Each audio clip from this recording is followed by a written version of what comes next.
एक तो बेवजह सैलरी डिडक्ट कर लेना। मैं इस वीडियो में सबको एक्सपोज करूंगा, नाम ले लेकर, TLAM के नाम ले लेकर। 9 आवर्स का होता है, बट इन्होंने 10 घंटे हमें, जो टीम लीडर था इसका तो नाम ले रहा हूँ मैं, जिसको जो उखाड़ना उखाड़ लो। Hey guys, again welcome back to our channel. So आज की इस वीडियो में हम बात करने वाले हैं कि मैंने कनेक्ट बिजनेस सॉल्यूशन इंदौर, जो कि यहाँ से मैं वर्क फ्रॉम होम कर रहा था, क्यों मैंने इस कंपनी को छोड़ा, क्या क्या रीजंस है। देखो, वर्क फ्रॉम होम में 20,000 सैलरी यानी कि 19,500 सैलरी सफिशिएंट होती है कुछ लोगों के लिए। देखा जाए तो मेरे लिए भी सफिशिएंट तो नहीं थी सैलरी, बट फिर भी हम कॉम्प्रोमाइज़ कर रहे थे। क्या क्या रीज़न है इसको छोड़ने के, क्या क्या मैंने डिफ़िकल्टीज इस ऑर्गेनाइजेशन में फेस की है और क्यों मैंने इसको छोड़ा है, फाइनलाइज्ड क्यों मैंने इसको छोड़ा है, सारे रीज़न मैं आपको इस वीडियो में बताने वाला हूँ। और देखो ना भाई, मैं इस वीडियो में सबको एक्सपोज करूँगा, नाम ले लेकर, TLAM के नाम ले लेकर यहाँ पे एक्सपोज करूँगा। चलिए अब वीडियो को शुरू करते हैं बिना कोई टाइम वेस्ट किए। तो सबसे पहले मैं बता देता हूँ, जब ऑर्गेनाइजेशन ज्वाइन की थी 22 जुलाई 2023 को मैंने ऑर्गेनाइजेशन ज्वाइन की थी। ज्वाइन करने के बाद सबसे पहले ही स्टार्टिंग में ही ज्वाइन करते टाइम ही मैंने इसमें परेशानी ये फेस की कि इन्होंने 10-10 घंटे की ट्रेनिंग हमें दी। जो ट्रेनिंग का जो टाइम पीरियड होता है जब ऑर्गेनाइजेशन ज्वाइन करते हैं 9 आवर्स का होता है, जिसमें 1 घंटे का ब्रेक होता है, बट इन्होंने 10 घंटे हमें ट्रेनिंग दी। मतलब कि ये सबसे पहले परेशानी थी इस ऑर्गेनाइजेशन में। 15 दिन में इन लोगों ने ट्रेनिंग ख़त्म कर दी जल्दी जल्दी करके, जिसमें मतलब कि नाइट शिफ्ट थी हमारी और इन्होंने 10-10 घंटे की हमें ट्रेनिंग दी, जिसमें सिर्फ 25 से 40 मिनट का ब्रेक देते थे। तो काफ़ी ज़्यादा ट्रेनिंग में स्टार्टिंग से ही यहाँ पे परेशानियाँ फेस करनी पड़ी। दूसरी चीज़ बता देता हूँ, जब ऑर्गेनाइजेशन में आगे बढ़ते टाइम यहाँ पे इनके जो गार्ड्स होते हैं, जो बाहर होते हैं ना सिक्योरिटी, इनका बिल्कुल मिसबिहेव करते हैं, बिल्कुल भी तरीके से बात नहीं करते हैं, मिसबिहेव करते हैं ये।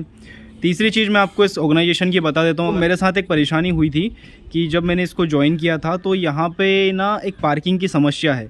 आपको पता होगा, जो teleperformance, connect business solution, ये सारी जो है कंपनीज है, ये एक ही बिल्डिंग में इंदौर में ब्रिलियंट सैफायर करके एक बिल्डिंग है, उसमें है। तो इनकी ना पार्किंग एक ही बिल्डिंग में, तो नीचे पार्किंग होती है। तो पार्किंग में क्या है कि कनेक्ट वालों ने जो पार्किंग उस टाइम खरीद रखी थी 2023 में अगस्त में, जब मैंने ज्वाइन किया था, मैं ऑफिस से ही कर रहा था स्टार्टिंग में यहाँ पे, तो इन्होंने खरीद रखी थी 150 बाइक्स के लिए, बट ये उससे भी ज़्यादा खड़ी करते थे। तो मुझे जो परेशानी हुई जब मैं यहाँ पे गया बाइक पार्क करने, तो मुझे यहाँ पे ये दिक्कत हुई कि मुझे जो ब्रिलियंट सैफायर के जो गार्ड्स थे उन्होंने बाइक पार्क नहीं करनी दी।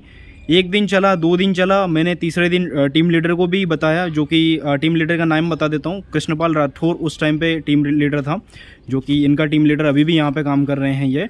तो उनको भी बताया था, उसके बाद गार्ड्स को भी बताया था, सभी ने इग्नोर किया। बारिश का टाइम चल रहा था उस टाइम, और चौथे दिन गए, चौथे दिन में मुझे जो गार्ड्स थे उन्होंने अंदर बाइक नहीं लगाने दी। वैसे ही दिमाग ख़राब हो रहा था, क्योंकि जब अंदर बाइक नहीं लगाने देंगे तो कहाँ पे लगाएंगे, बाहर लगाते हैं। तो बाहर आपको पता होगा, ब्रिलियंट सैफायर के बाहर से काफ़ी, मतलब जो लोग अवेयर होंगे, काफ़ी लोगों की बाइक्स चोरी हो चुकी है वहाँ से। तो बाहर लगाना थोड़ा सा रिस्की होता है, क्योंकि 10-15 हज़ार की नौकरी, मतलब कि 20,000 की 15,000 इन्हें आते थे, 15-16 हज़ार।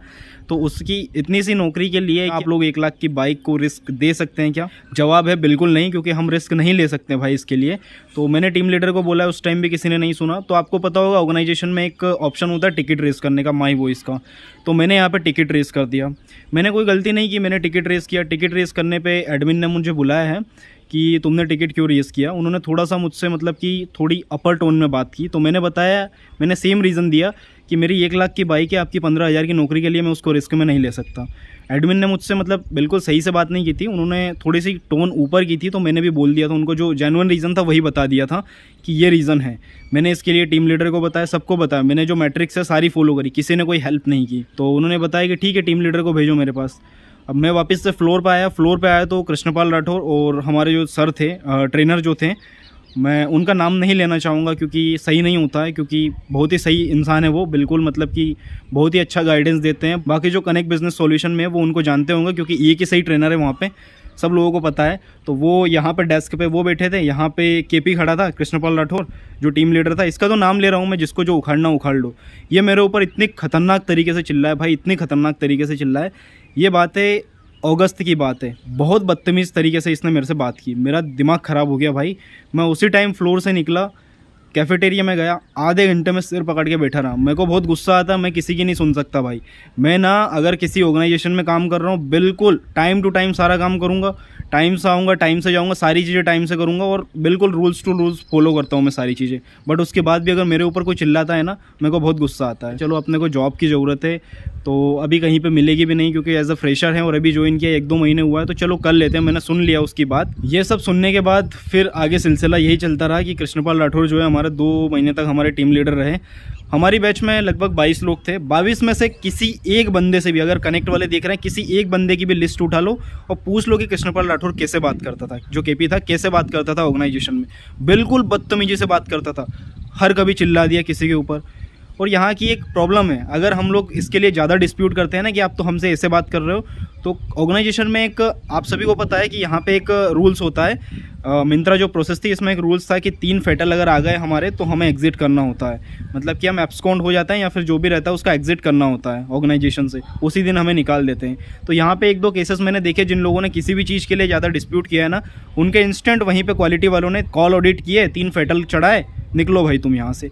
ऐसा ये लोग करते थे। तो ये है। बाकी देखो, हम किसी भी प्रोसेस में काम करते हैं तो फेटल तो आ ही जाता है, नॉर्मल सी बातें हैं, हर एक चीज़ में डेंट पकड़ लेते हैं, तो ऐसा कर देते हैं। तो मैंने ज़्यादा कुछ डिस्प्यूट नहीं किया। फिर बाकी मेरे टीम लीडर जो थे, यश बाली सर आ गए थे, जो कि बहुत ही सही इंसान है, मतलब हर जगह वो भी सपोर्ट करते थे। हाँ तो भाई अब बुराई कर ली, थोड़ी सी एक अच्छाई कर देता हूँ, उसके बाद इसको नंगा करने वाला हूँ कनेक्ट को। तो इसमें एक अच्छी चीज़ हुई थी मेरे साथ कि मैंने इनसे वर्क फ्रॉम होम मांगा था, इन लोगों ने मुझे वर्क फ्रॉम होम दे दिया, जो कि सबसे सही चीज़ हुई थी यहाँ पे मेरे साथ। उसके बाद सिलसिला चलता रहा, मैंने बिल्कुल अच्छे से मेहनत की, मतलब अच्छे से काम किया इनकी ऑर्गेनाइजेशन में। उसके बाद दिक्कत ये आती है कि मेरा जो रोस्टर रहता है, मार्च की बात है, मार्च के महीने में मैंने एक लीव लगवाई थी, मेरी एक लीव लग गई, उस लीव के साथ साथ मेरा एक वीक ऑफ भी था। उसके बाद जब मार्च में मेरी लीव लगी थी तो वो लीव जो है एलओपी में कन्वर्ट हो गई। लीव का मतलब होता है कि सैलरी डिडक्ट नहीं होती है, एलओपी का मतलब होता है कि सैलरी डिडक्ट होगी आपकी, यानी कि आपने अनप्लान मारी है। जबकि रोस्टर के हिसाब से भी इस ऑर्गेनाइजेशन में जो रोस्टर भेजा था ना मुझे मेरे टीम लीडर ने, उसमें भी लीव लगी हुई थी, उसी के बेसिस पे मैंने लीव ली थी भाई, उसकी मेरी सैलरी डिडक्ट हो गई।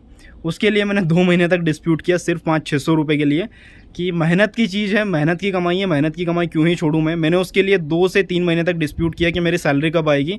मैनेजर को बोला, यश बाली टीएल को बोला, दीपक यादव सर को बोला, उन्होंने बोला कि भाई हमने अपडेट कर दिया है, आ जाएगी नेक्स्ट मंथ आ जाएगी। मैंने एक बार वो बोला, उन्होंने बोला कि एक बार और अपडेट कर दिया, नेक्स्ट मंथ आ जाएगी। अब 500-600 रुपये के लिए भाई कौन ही बार बार परेशान करे। मैंने सोचा कि क्यों ही परेशान करना यार इन लोगों को बार बार, तो मैंने वो बात ही करना छोड़ दिया कि चलो छोड़ो यार, 500-600 रुपये के लिए कौन ही परेशान करे। मुझे ना जुलाई के महीने में, लगभग 5-6 जुलाई के आसपास मुझे टाइफाइड हो गया था।